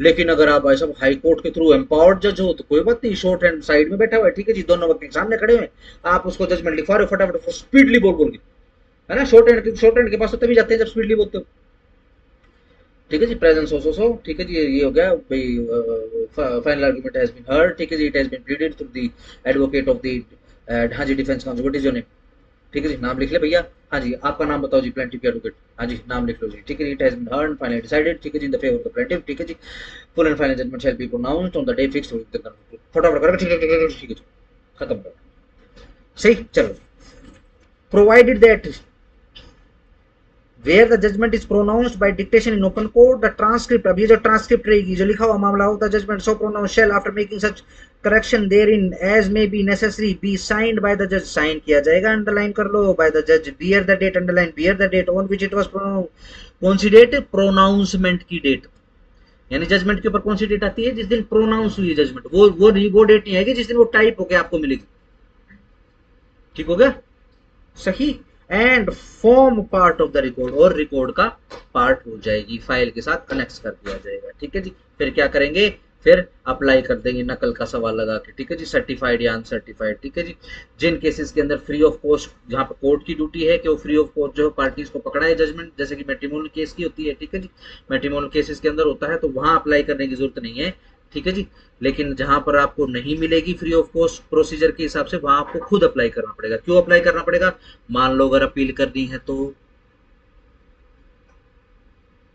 हाँ के ना, चलो आप तो जीत गया, आप तो एडवोकेट हो जीतने वाले, वो तो जीत गया, ठीक है जी। वो एडवोकेट जो हार गया वो अपने क्लाइंट को तैयार नहीं करेगा, या उसका क्लाइंट उसको तैयार नहीं करेगा, आप अपील भी लड़ो जी, ठीक हो गया जी, चलो सिंपल हो गया, बिल्कुल सही बात है। आओ जरा, power to pronounce judgment written by जजेस प्रेडिसर, फाइनल आर्गुमेंट सुन ली है, ठीक है जी, आपकी वहां पे ड्यूटी लगी हुई थी, आपने फाइनल आर्गुमेंट सुन ली, फाइनल आर्गुमेंट सुनने के बाद आपने फ्यूचर डे फिक्स कर दिया, आओ जी जजमेंट ले जाना, ठीक हो गया, फाइनल डिसीजन की आपने लगा दी डेट, हाँ के ना, समझ रहे हो, सही, इन बिटवीन आपकी ट्रांसफर हो गई, सक्सेसर आ गया आपका, है ना, सिंपल। क्या वो आपके द्वारा फाइनल आर्गुमेंट जो आपने सुनी उसने नहीं सुनी, ठीक है ना, क्या उसके भी आप पे जजमेंट प्रोनाउंस कर सकता है,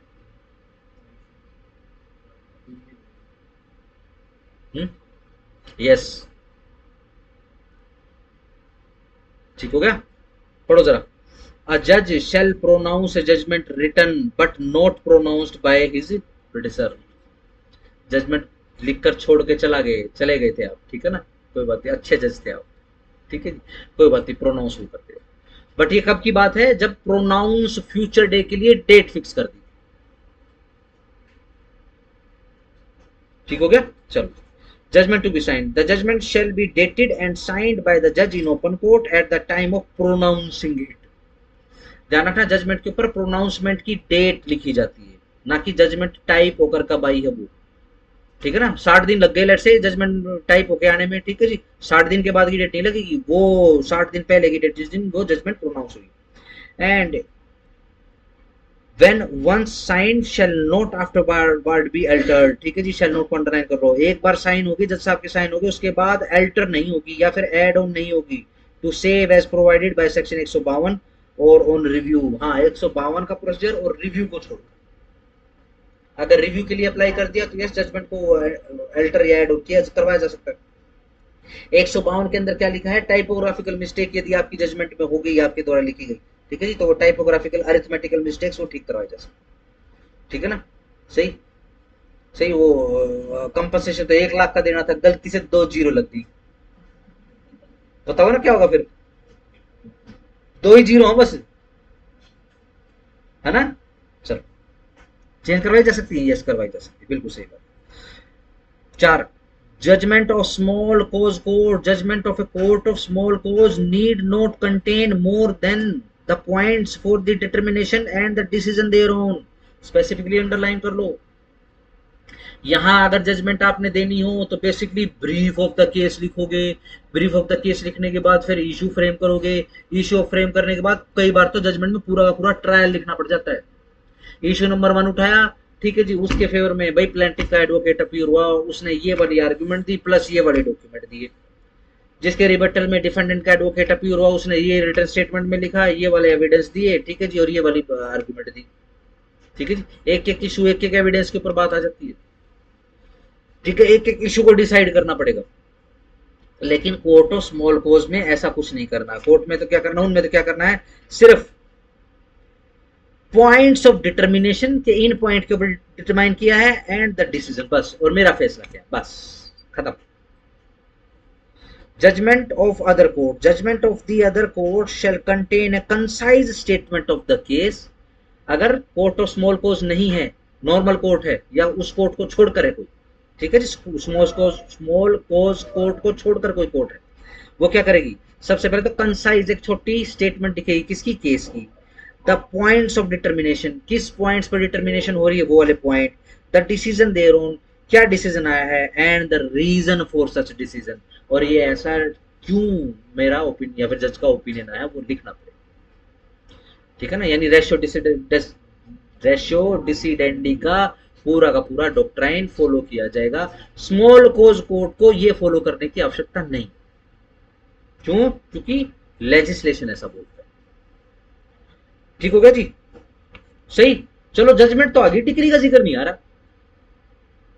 6 rule 6,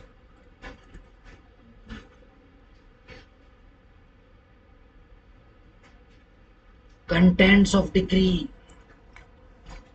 the decree shall agree with the judgment, बिल्कुल सही बात है जी। क्या किसी ऐसी सूरत में हो सकता है कि जजमेंट तो बोल रही है कि प्लेंटी के फेवर में चला गया है और डिक्री में लिख दिया है defendant to be paid, decree में डिफेंडेंट के फेवर में ऐसा हो सकता है? ऐसा कभी नहीं हो सकता। क्यों कि डिक्री जो है वो हमेशा एग्रीमेंट विद द जजमेंट ही चलेगी। हाँ जी, जो ऊपर डेफिनेशन लिखी हुई है बिल्कुल आगे, क्या लगता है, judgment shall follow the decree या decree shall follow the judgement?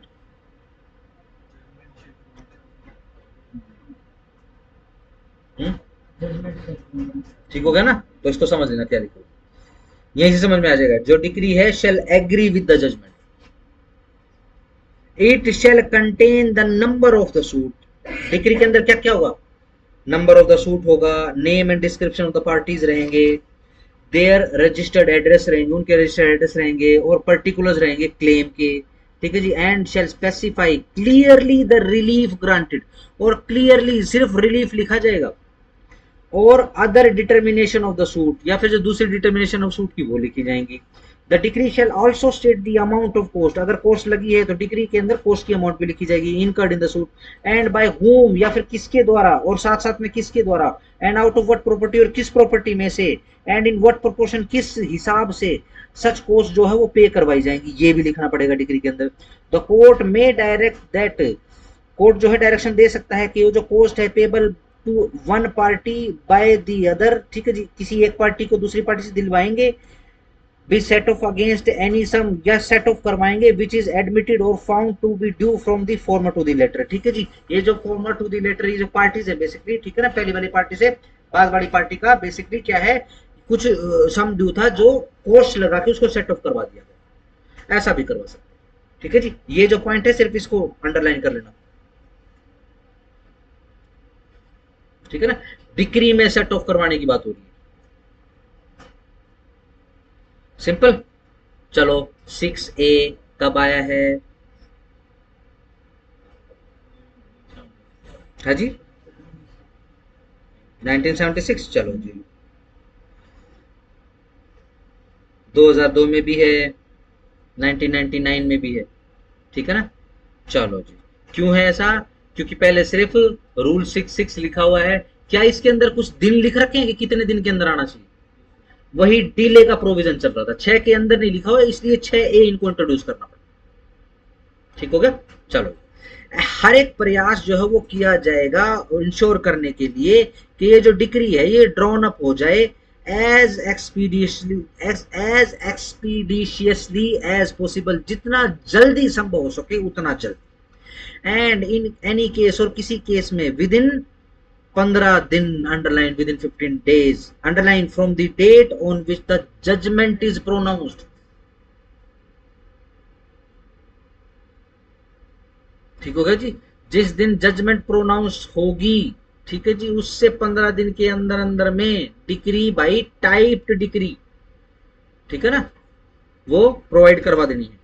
And an appeal may be preferred against the decree, जो अपील है जो प्रेफर हुई है डिक्री के अगेंस्ट में, without filing a copy of the decree, बिना कॉपी फाइल किए किसकी, डिक्री की।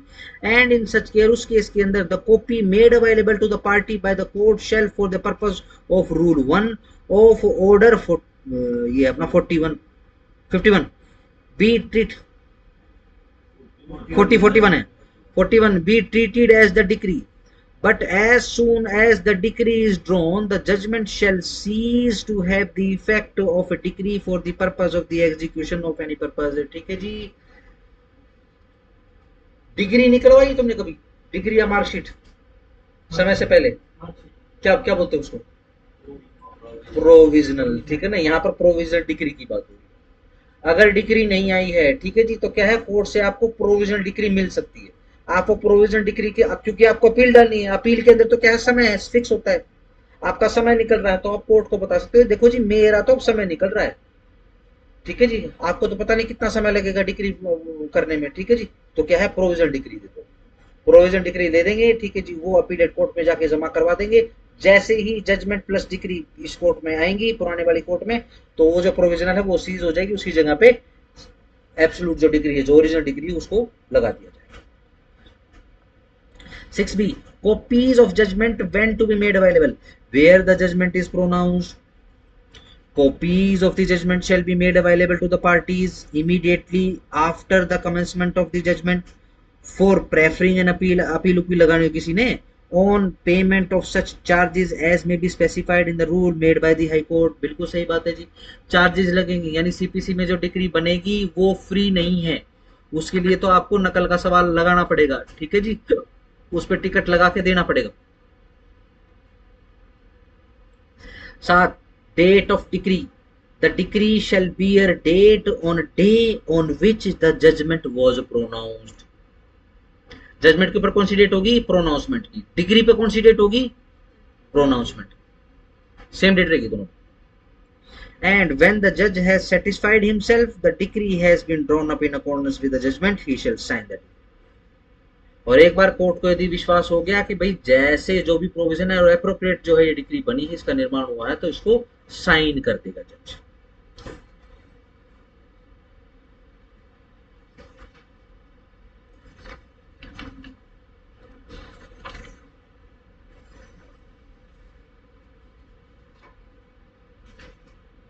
नंबर 9 देख लो सर, सिर्फ हेडिंग से, decree for recovery of immovable property.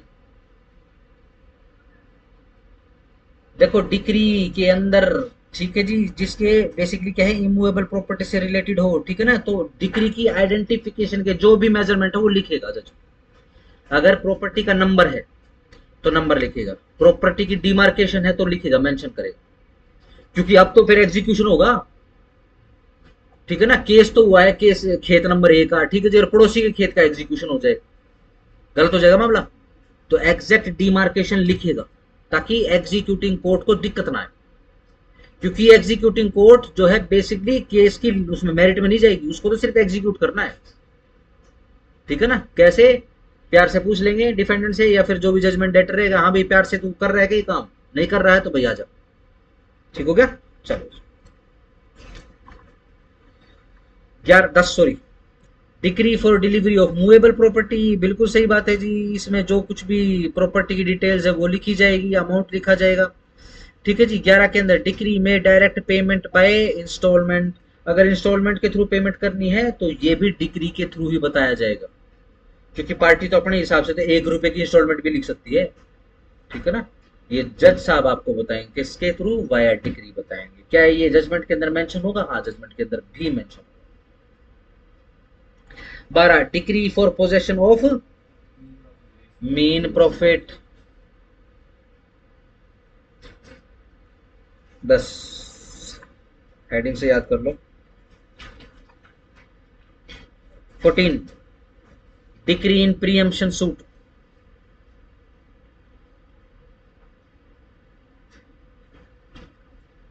ये प्रीएम्पशन बेसिकली आपको लिमिटेशन एक्ट में पता चलेगा, ठीक है। अभी ज्यादा टेक्निकल नहीं कर रहे हैं, बस इसको नंबर को याद रखना।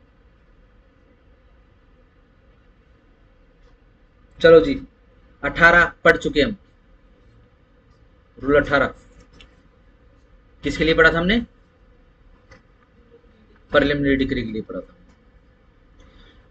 रूल 19 पढ़ चुके हैं हम। किसके लिए पढ़ा था हमने? इक्विटेबल सेट ऑफ के लिए पढ़ा था हमने। ऑर्डर 8 के लिए नहीं पढ़ा। इक्विटेबल सेट ऑफ कहीं पर भी मेंशन नहीं, यहां को छोड़ के बस। सिंपल हो गया? सही, बिल्कुल सही, सिंपल। आओ जी जरा 20A कोसट।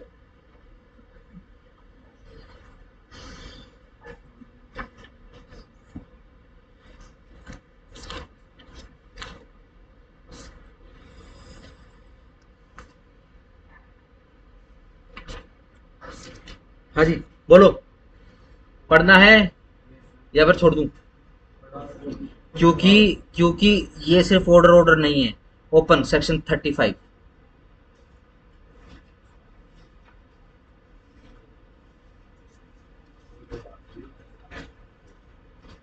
35, 35A, 35B।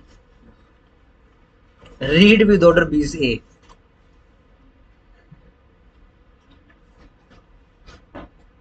ठीक है, सिर्फ जजमेंट और डिक्री पे आपने जो है एक एक पेज का प्रोनोट लिख कर लाना। यस, ठीक हो गया। एडजमेंट जजमेंट छोड़ दो।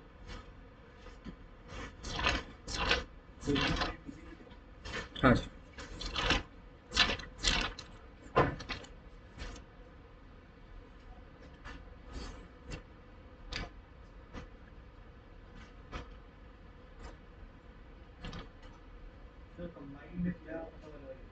अलग अलग।